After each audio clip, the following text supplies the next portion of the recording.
this season. And like you said, we're deep into the season, but she hasn't really gotten that much experience to where you could see her mature as much as she has. So she's ready to throw her best pitch, and extra base hits and executional hitting, something that Duke is so good at. If you put somebody on base, you're going to struggle a little bit if you're on defense to keep Duke from getting across the plate. So definitely something ECU is going to want to keep in mind is not giving up free bases, especially not the first batter of the inning or the game. A 2-0 count to Amaya Burgess. Her speed has been electric, double-digit infield hits this year. And now in year two, a League City, Texas product. She was to lose within one, and then the home runs, the executional hitting that they had, some good defensive plays. So it's not always what it says on paper either. Coach Marissa Young calls Vega her golden retriever on this roster. And in year three, has taken some nice steps. A 2-2 count here for the freshman Kendall Frost. And that was the big talking point for Shane Winkler. He could ill afford another 8-9 walk kind of game. Resume, but it really comes down to your batting average. Home runs are only going to be so many runs, but are you good at executional hitting? Are you able to walk? Are you able to bunt? Things like that. That's what really matters. The good news for these hitters, that wind is gusting out tonight here in Greenville. And Courtney, you played in the outfield here at East Carolina. That is a outfielder's worst nightmare. It absolutely is. You're almost on the warning track. Because once you see that thing, you don't want to get burnt. I know that much. And once you see it, keep going. Oh, my. KK, who hit out of the cleanup spot at JMU last year, was effective on a Sun Belt finalist.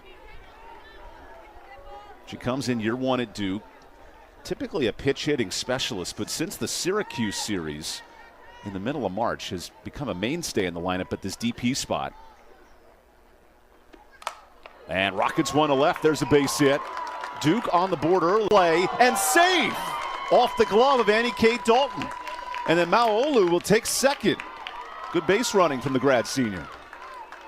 Yeah, and Duke proving why they rank so high in so many offensive categories here. I mean, now we're seeing everything. We've seen some good hits. We've seen a hit by pitch. We've seen a walk. We've seen a squeeze bunt now. I really like the call in this situation, just laying down a bunt down the third base line. With Gold over there, she's going to score easily to score runs. That's why Duke scores over 7 runs a game coming in. Now, the pitching was a bugaboo for the Blue Devils against Florida State. And that said, the bat struggled. Now, FSU has elite arms. A couple of transfers who come in and are putting up amazing numbers. But here's Brooklyn Thomas in the bottom third of Marissa Young's lineup. Talked about Florida State, their program, and Lonnie. The Elon game yesterday. But to your point, she's already in the top 20 of all pitchers in the country for inning usage.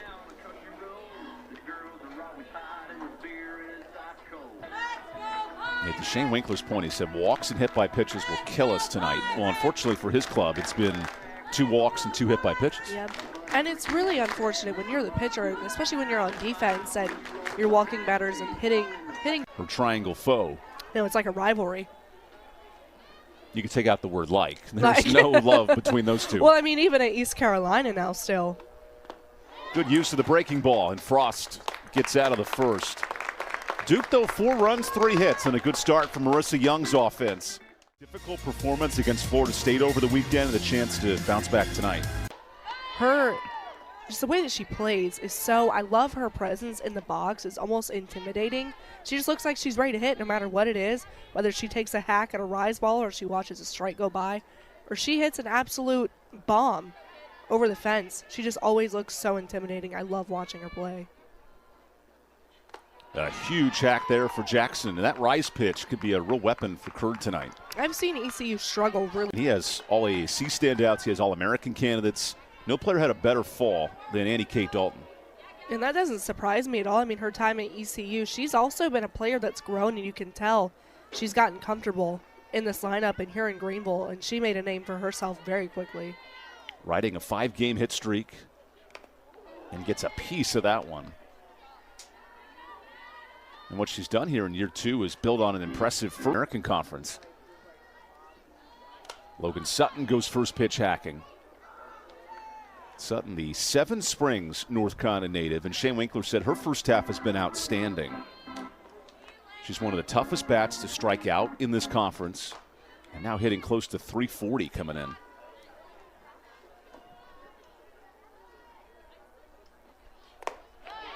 But no answers for the Rise ball tonight. Rise pitch, Cassidy Curd, 2 quick strikeouts to get through the first. East Carolina strands 2 as the Duke ace rolling through this first inning. Yeah, ECU is going to have to adjust to the Rise ball if they want to be successful. Such a short period of time. There's an error defensively and a leadoff hit for Aaliyah Terrell. Although that ball hit for the second time. And it's a good thing Dalton was able to gun her out, because that's putting a runner on second and maybe even third if there's speed and no hesitation rounding second base. And to be fair, the only thing slowing down Duke offensively is the arm of Annie K. Dalton. Exactly. Right. Amina Vega, the patient power-hitting second baseman. I think he called her safe. He did. Maybe she didn't. Maybe Dalton didn't get the tag off. This can be challenged. Let's get a clarification here. Umpires conferring. I believe the runner was safe at the plate. Yeah. I will say great effort from ECU defense to get that ball in. Great relay. I love the effort from Anderson diving out there. In a big game like this, you want to make those big. I don't know. I don't see a jersey move, and sometimes that can be a signal. I think the hard part of overturning this call, you need an angle that shows contact, and we haven't found one yet. Yeah.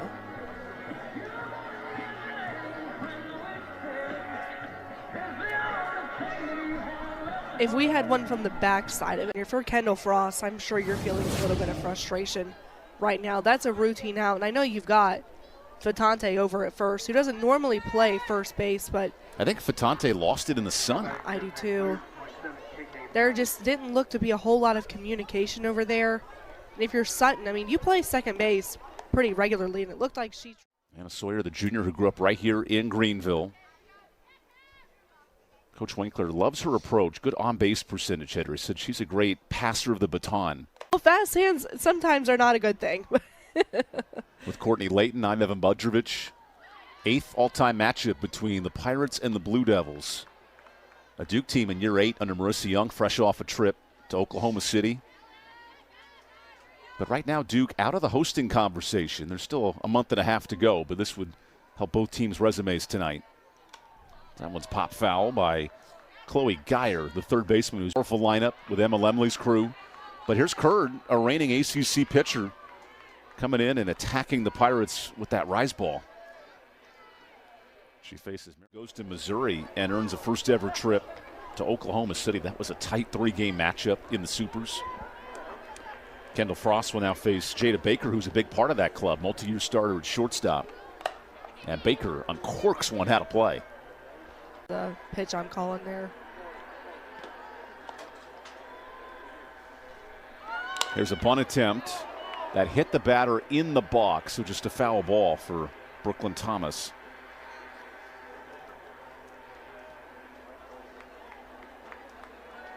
That was almost pretty bad for Duke. Almost pretty bad. As long as those feet are in the box when she makes contact, it's okay. Yeah. Productive the bunts have been. The girls haven't been missing them. They've been able to lay them down perfectly. Yeah, that one easy out for Kendall Frost, but she's just been utilizing all the tools that Duke has. Sets up Aaliyah Terrell, the slap-hitting specialist, fighting that one off. Aaliyah was a rotational player last year as a redshirt freshman. And tonight with Deanna Jennings having the night off, Terrell. Feelings ever. It's not a fun feeling. And Terrell continues to spoil good pitches. And I think part of why last night was so shattering for ECU. Assistant Olivia Watkins involved. She says, hey, you take this. Yeah, she can do it all. She can do it all. But, you know, I've been trying to figure it out, and maybe they put some confidence in her and leave her in as much as they can, but I can never really figure it out with Coach Hanley here at ECU's pitching staff. Yeah, Lexi handling this pitching staff coming in. They have a sub-4 ERA. It's been a good start for the Ohio State graduate who pitched for the Buckeyes just 2 years ago. You know, like we're a little bit discombobulated because they don't look very comfortable on the field right now. Amina Vega, who's already got 2 hits tonight, steps back in. And this is where Vegas has been special. 14 multi-hit games, which is among the top 5 in the ACC. Now, those are redonkulous numbers. I like the use. UCLA transfer Tadria Cini into a slap-hitting specialist. Anderson, who hit out of the 9-hole, now in the leadoff spots, have been even better. Those numbers, excellent in year 2. Yeah, and she reminds me of Cini in a few ways, was that she was able to hit balls in the gap really hard and get balls, you know, no matter what side of the field it was on, right center or left center, and she turned them into triples very easily. And that's going to be ECU's biggest thing tonight is, you know, you're down 7-0, and it ain't over till it's over, especially when you're East Carolina or any other team that's able to hang around. But seeing a good amount of pitches is going to be the most important thing, rather than just going up there, seeing 3 and getting back in the dugout. Emma Jackson pops this up. Homer on height, but not the distance with Aaliyah Terrell. And you mix in Cassidy Curd, who at her peak has beaten multiple top 5 ranked teams. This version of Curd makes a Duke team very dangerous come May. Well, when you have a solid offense who can already produce runs, and you have somebody in the circle that can keep the other team's offense off the board, you're a pretty deadly team. You mix in the 5-to-1 K to walk ratio for Cassidy, and even talking to this Duke staff, it was the outings at the Mary Nutter Classic that it sets up one of the best home run hitters in the American Conference, Morgan Johnson. Big hack there. Oh, just missed that ball. She reminds me of Pedro Serrano from Major League. When contact is made, the ball is flying, but sometimes you need like a voodoo doll to get her through these hitting woes. Because Shane Winkler's noted she'll swing at anything with 2 strikes. Absolutely. But when she's seeking fastballs, there is so much power, and Johnson slots in Anna Sawyer, who takes the first pitch that time. She struck out, singled her first time up. And here's Marissa Young for a quick chat. I think it's a good time to call a timeout. I think maybe she's a little bit out of sorts, and honestly, plays like what just happened, where it could have been the 3rd out, I could have, you know, stayed scoreless, kept bases, not loaded. I mean, ECU might not score in the threat. Curd's 2-2 is fouled off. Good battle from Sawyer. It goes back to what I said. ECU has seen a lot more pitches, and I've seen a lot of foul balls out of East Carolina. It's not really like they're just consistently swinging and missing.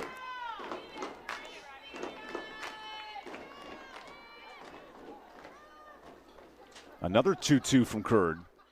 Able to get a good beat on that ball. It looked like she was kind of Huge part of her arsenal. just so, you know, out of character for East Carolina to look this way on defense.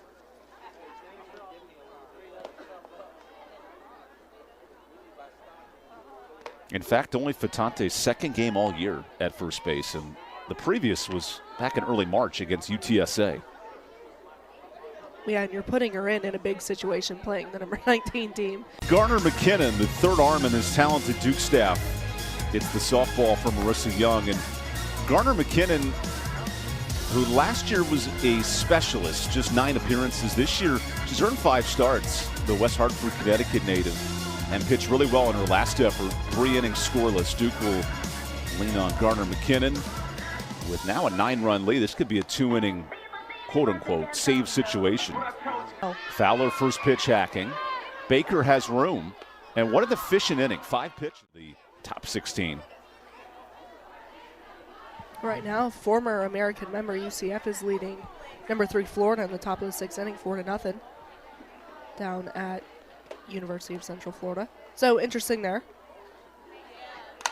Florida's got an elite All-American freshman as well. She's been outstanding there. There's a base hit for Burgess, who's on for the 4th time tonight. When they get going and to complement what we've seen from Duke, that makes them even more dangerous coming up.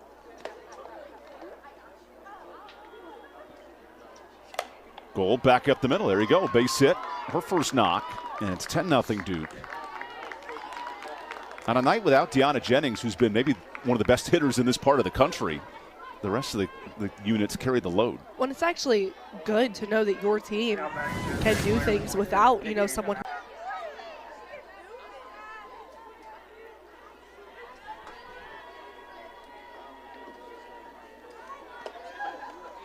So it's Tessa's turn with 1 out in the 5th. She looks to bunt, but that goes foul. Almost a gorgeous bunt. Just rolled off the back of her bat, but she keeps that in front. Beautiful bunt. That was an area Marissa Young raved about. Malau stance. Yeah. Not as athletic. More in the resting position. Comfortable way to sit, though. Enjoying a perfect night here in Greenville. And I know you mean you're playing an in-state game, and there are a lot of Duke fans here, Durham not being too far, but I've really loved to see the turnout tonight here in Greenville. A lot of fans here on both sides.